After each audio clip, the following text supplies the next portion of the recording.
faster than light radio show.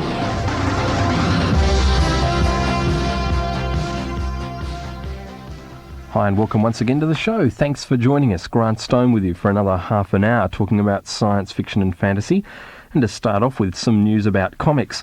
I'm not a regular reader of Asia Week, but it is a magazine that talks about Asia. Well, I guess that's why they called it Asia Week. And it's regularly received here at Murdoch. The May 6, 1988 issue, which has just recently been received and is on our stands, features on the cover publisher Tony Wong Yuk Long. And you say to yourself, yes, it's also got on the cover Zap, Comics Hit the Boom Time and Trouble. And what it's actually dealing with is the fact that comics are becoming part of the lifestyle in Asia. Hooked on Comics. On March the 22nd, 3 10-year-old boys from the A.K. Ghosh Memorial School set off for Calcutta's Howrah station. They wanted to catch a train to Gongwati in Assam state. From there they would set up a rendezvous with Superman in the Kaziranga forests in the northeast. Joydeep Goswami told his pals Sunjit Dutta and Jebdraj Majumdar that he had spoken to Superman the previous day and that the Man of Steel had agreed to take them to Trivandrum on the southern tip of India, home of the Vikram Sarabhai Space Centre. There he would fit them into spacesuits and fly them in a ship to his home planet Krypton, but an alert policeman spotted the starry-eyed boys at the station and aborted their mission. I've seen all this before somewhere, you say to yourself. Yes, I know. It seems like Asia is going through the same problem that the United States experienced in the 1950s. There's a lot of very strange material on the newsstands in Asia. Some of it the standard superhero material that we're familiar with, but a lot of it also the strange sort of graphics that one associates with the horror comics of the 1950s in the United States. And a lot of the comic material in and through Asia, particularly in Japan, is actually originally put forward for adults rather than for youngsters. So it's not surprising to see a graphic spread in this issue of Asia Week which says graphic influences on a young child's mind. The most damaging thing about comics is that once children start reading them, they don't want to read books. Well, yes, that's a bit of a problem too, but certainly the article shifts in the direction of the need for there to be some moral control of the comic industry in Asia.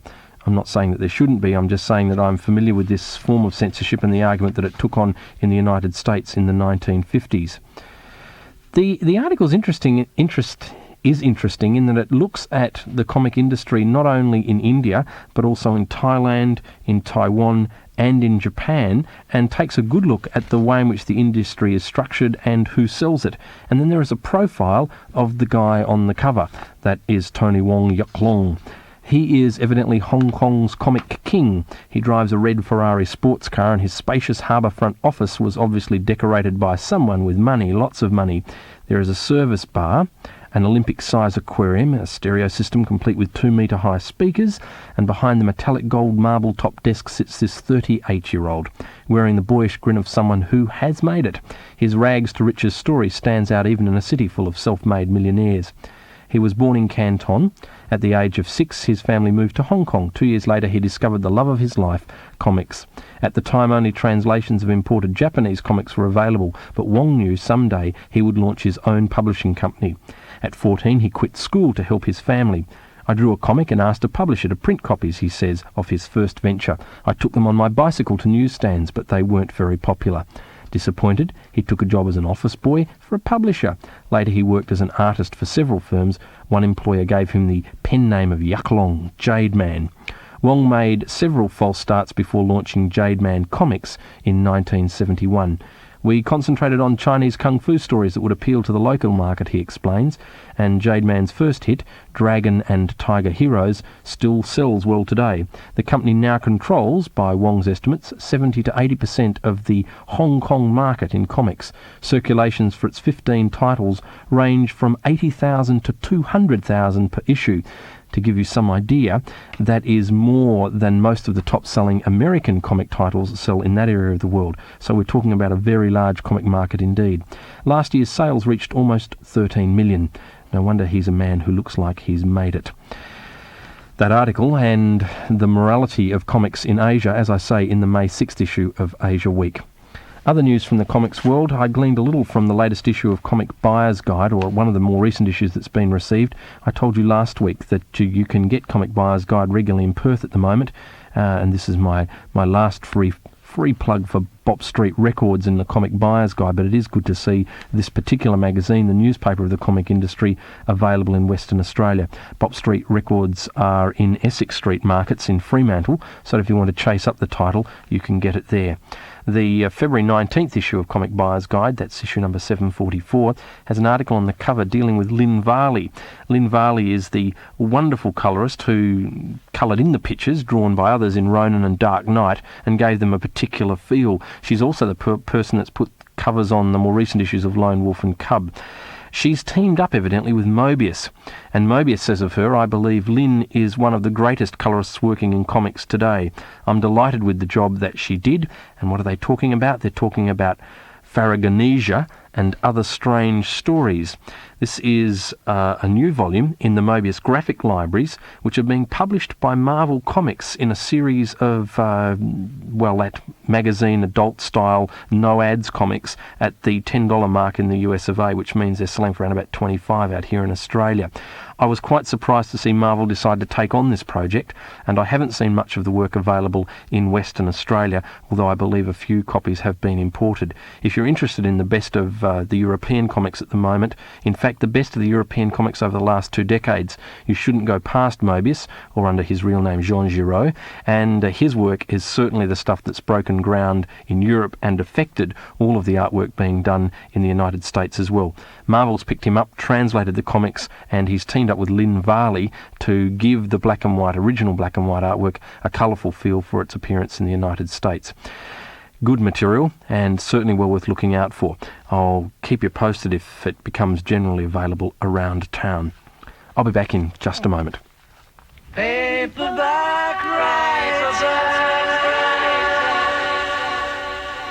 Ah, yes, a couple of things that have crept into my mailbox.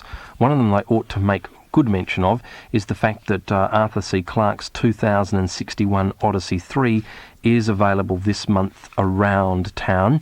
Hardcover only at the moment, courtesy of Grafton Books, but readily available. It was reviewed in this weekend's West Australian, and I believe the Weekend Press elsewhere also has a write-up on this latest in the sequence of the Odyssey novels of Arthur C. Clarke. For those of you who have been following the adventure not through fiction but through film, and you've been dying to know what was actually going on the moons of Jupiter in the last sequence of story that we had on the large screen, then this is for you, 2061 Odyssey 3. It carries on where the others have left off, and of course continues to be philosophical as only Arthur C. Clarke can be. Arthur C. Clarke 2061 Odyssey 3, as I say, available only in hardcover at the moment from Grafton, which is the Collins imprint, and selling around town for $25, which is a very good price indeed for a hardcover at the moment, especially from a top-line author, and selling very well. I gave my copy to Lee Edmonds, who's now resident in Western Australia, in fact doing some research out here at Murdoch and will be for the next 2 or 3 years. Lee said, "Not a bad read, but Larry Niven was better." Where is Larry Niven now?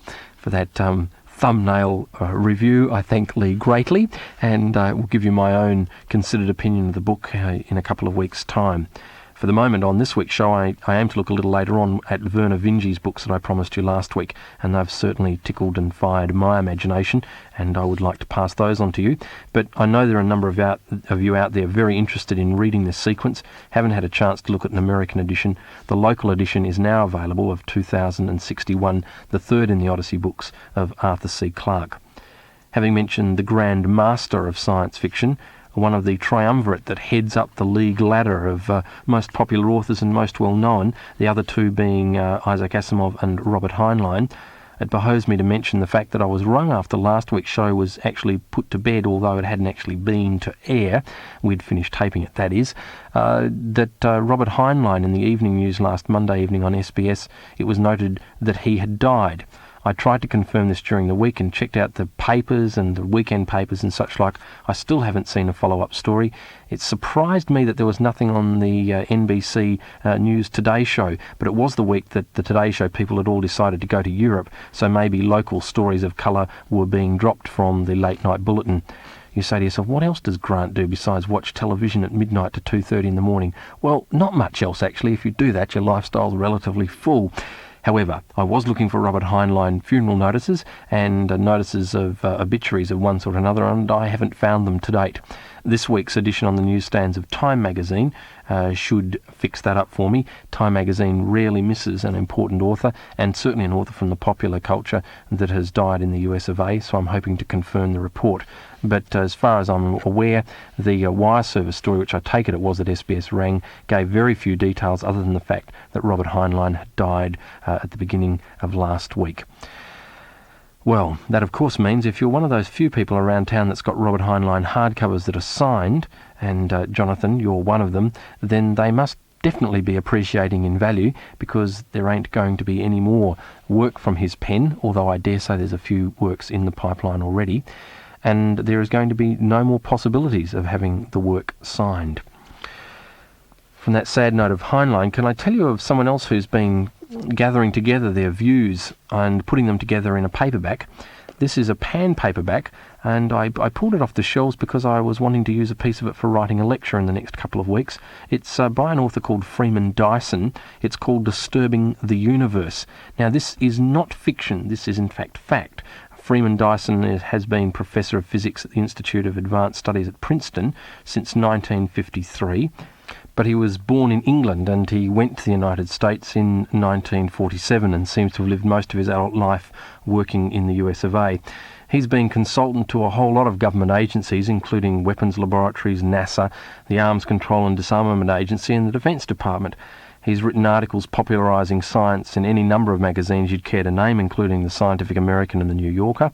He's been awarded a whole range of prizes, amongst them the Hughes Medal of the Royal Society of London, the Max Planck Medal of the German Physical Society, the Robert Oppenheimer Memorial Prize, the Harvey Prize by Technion Hafia in Israel. Interesting man. Amongst all of that, he's also found the time, according to the biographical notes at the front of this book, to raise 5 daughters, a son and a stepdaughter. It's because of his work as a theoretical physicist and a teacher at Princeton that I came to know him. His undergraduate lectures on physics have become, I think, a staple work of any academic in teaching undergraduate physics is a place to plumb and mine for information in the way in which certain matters may well be presented. These lectures, which Disturbing the Universe, the volume is based upon, were originally given with the aim of promoting science so that the general public might have some understanding of what science is on about in the 20th century and why it does the sorts of things it does do. It's not so much a history of science, although there is some science history in it, but it's a look at the way in which science is now working and the things that it is aiming to do into our future. And it is this second and third parts of the book that really, I think, are of interest to anyone reading and looking at science fiction. The section entitled America, which includes some 11 articles, there are a couple of essays in here, the island of Dr. Moreau, for instance, and the way in which we may reshape the biological material that makes up the Earth's landscape, is a very interesting essay. There's also in here an essay on the ethics of defence and what we might be involved in as we take science into the defence field. All of these are worthy of attention. If you're dealing with issues of science and morality in a high school group, then this is well worth looking at. But the more science fiction material is to be found in the last 8 essays. These are essays broadly grouped under a title, Points Beyond. They deal with the greening of the galaxy, ways in which we might terraform the universe to our own design. They deal with such things as clades and clones, that is, replicating ourselves in one way or another. There's an essay here entitled Extraterrestrials, looking at what other life in the universe might be like and how we might care to meet it. And much of this material starts off from a science fictional viewpoint and deals with some of the people that you may be familiar with from the areas of science fiction. But always, in Freeman Dyson's worldview anyway, he may well look into science fiction and mine its depths, but he comes back to saying what science is doing now and what science fiction is saying in the direction that science may well take into the future. It's, if you like, thinking well grounded in the possibilities of contemporary science. So if you like hard science fiction, the sort of science fiction that takes a current idea and just bends it a little into the future, then these essays, more grounded in fact than in fiction, I think will be to your liking as well. There's an added bonus. Freeman Dyson really knows how to write. He puts together a very amusing, witty, entertaining and sometimes quite disturbing essay. And as they're collected in Disturbing the Universe, I think they're worthy of your attention. That pan paperback has been available for some time. It's been sitting on my shelves getting yellow for a couple of years, but it is still out there and about in the bookstores for around the $10 mark. Well worth taking a look at. Let's take a break, have a listen to some more of Robert's Silver Machine, and when I return, a bit of Werner Vinci.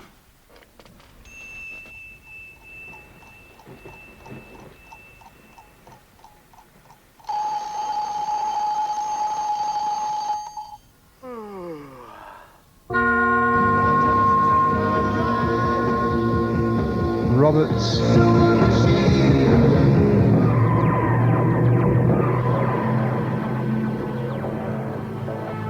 With the aid of my silver machine and its creator Hawkwind, we're looking in the future.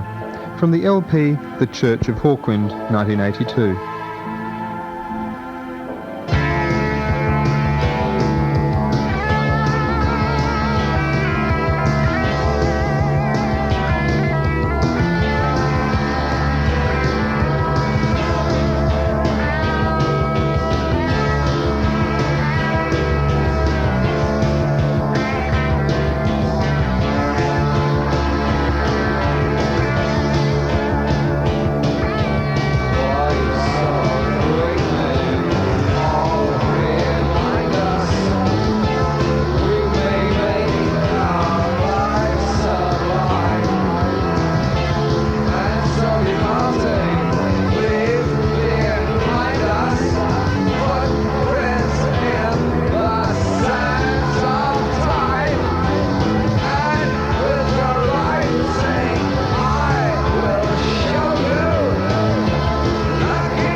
this here is Ridley Walker doing a station I-deed for 6 UVS FM, which it ain't really a I-deed, it's more like a ear deed because you're listening to it, which this is the Faster Than Light radio show.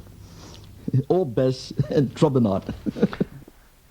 Good old Russell Hoban writes some of the meanest science fiction you care to look at under the title of Ridley Walker. If you haven't had your mind stretched, then that's a picket or paperback you really ought to get off the shelves and have a look at. Well, enough of that. There's another man to stretch your mind, Vernor Vinge, that I want to talk about for the remaining 10 minutes of the show. Before we get there, though, I do want to remind you of the fact that Dark Star, the new media come science fictional bridging group that's been formed in Western Australia, that's not to make them sound too convoluted, I hope. John Richards is the man heading up and doing the coordinating and the running around, are meeting this Friday at the University of Western Australia Social Sciences Lecture Room number 2, and at 7:30 they'll be considering the 1960s from a science fictional fantastical point of view. There'll be people there who experienced the 1960s and lived through them, and I'm one of the survivors of that period. There'll be some people who knew nothing about the 1960s because they weren't even born then. Well, if they were, they were only just. And all of us hope to have a very merry time thinking about and postulating on the 1960s from a science fictional worldview. Come and join us. It's certainly available to all of you. There is some, I believe, some nibbles and something to drink, and there's certainly a lot of stimulating conversation. So if you want to meet other people that read science fiction and fantasy, this is one opportunity. Dark Star, the University of Western Australia, this Friday night at 7:30. Vernor Vinge. Vernor Vinge is a name that first crossed my path on a science fiction book way back in the days when I was collecting Hamlin paperback. Backs out came Grimm's World and The Whittling. Both of them very slim volumes, but both of them with a hard science fiction edge from an author I'd never heard of before.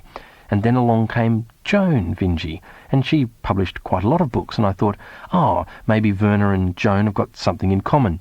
Yes, indeed, they did have. They were husband and wife. I say were because for a period of time they were a couple in the United States in the 1970s. They've since got divorced and split up.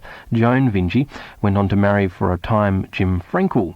Jim Frankel was the man who started Blue Jay Books in the United States of America, the company that was going to publish mass-market, hardcover, mass-market trade-size paperbacks and some mass-market editions only in the field of science fiction and fantasy. All of them quality material, all of them on acid-free paper with the best illustrators and graphics, etc., etc. And one of the books that he published was The Peace War by Vernor Vinge. And it was the Peace War that really rocketed Vernor Vinge to people's notice that were outside the field of science fiction and fantasy. Although he'd been writing for some 2 decades by the time that book came out in the early 1980s, it was only this work that really made people stand up and or sit up and take notice. There was an award-winning novella, well, it was an award-nominated novella, True Names, that came out before the Peace War, but I think the Peace War, we can rightly say, is the work that established him and his name in the marketplace. Pan Paperbacks in Australia have released the Peace War and its sequel, Marooned in Real Time, as mass-market paperbacks onto the newsstands around town some 4 months ago now. Both of them are selling for around the $9 mark, and they're very much worthy of your attention. I've already said Vernor Vinge writes hard science fiction. Let me explain what I mean by that for those of you who are unfamiliar with the terms. The term normally applies to one who writes science fiction which has a heady and a heavy science fiction, science basis to it. There's reasons why Vernor Vinge should have such a basis to his fiction. He is a PhD in mathematics. He was awarded that in the 1960s from the University of California, San Diego. He got his undergraduate degrees, his MA and his basic science degree in the 60s. His PhD was in fact awarded in 71. Since that period in time, he's been working as a professor of mathematics at San Diego State University in San Diego in California.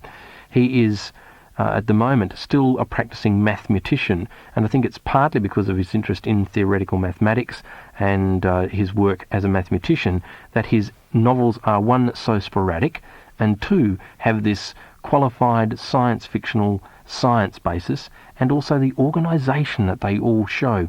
If there's one thing that I really enjoyed about the Peace War, it's the knowledge that not that we have so much a disjointed linear plot, but that each chapter is neatly organised, and that each of the various threads of storytelling that go to make up the Peace War, you know for certainty are going to fit together quite neatly like a well-made puzzle box. It's not really a big puzzle. I would say from a near guess from the outset one can see what's going on, although you have to be 100 pages into the book before it's crystal clear what various strands you're dealing with and how they're going to make up the eventual narrative. In fact, one character mentioned almost in passing on about page 3 or 4 doesn't really resurface until about page 80 as being the major driving force for what's going on in the Peace War. So what is the Peace War all about, and what is its science-fictional basis? The story concerns one Paul Holer. He's the character, in fact, that we don't meet until well into the book. This scientist invented something called bobbles, and the people stole them and misused them. That's the company that he was working for. The twist is that the bobbles surround and silence attackers rather than being a defensive field. You see, he was researching a perfect force field, and he called the force field a bobble. And then he found out that this force field could envelop the attacker.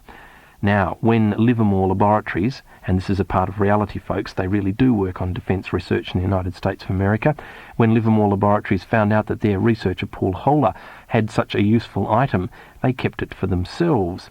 The narrative starts in the near future and rapidly shifts to about 200 years from now, when those who control the bobbles are called the Peace Authority, and they've used them to dominate the world and stifle any scientific research and development. In fact, the one major area of research that they have stifled is man's potential to go to the stars.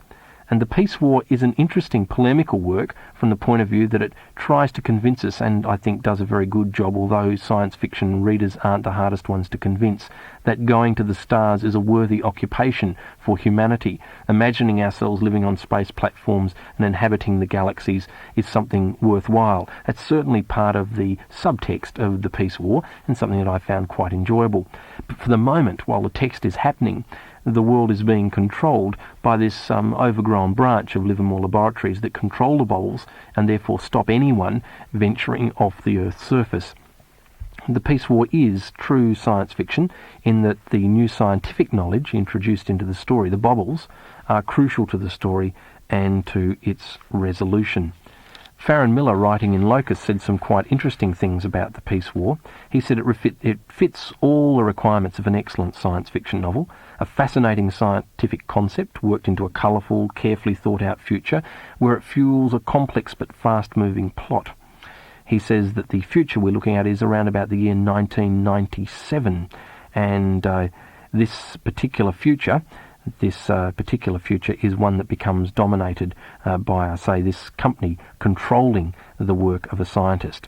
And the scientist, as it turns out, having to come back and hunt the people who stole his idea and, at the end, wreak his own revenge.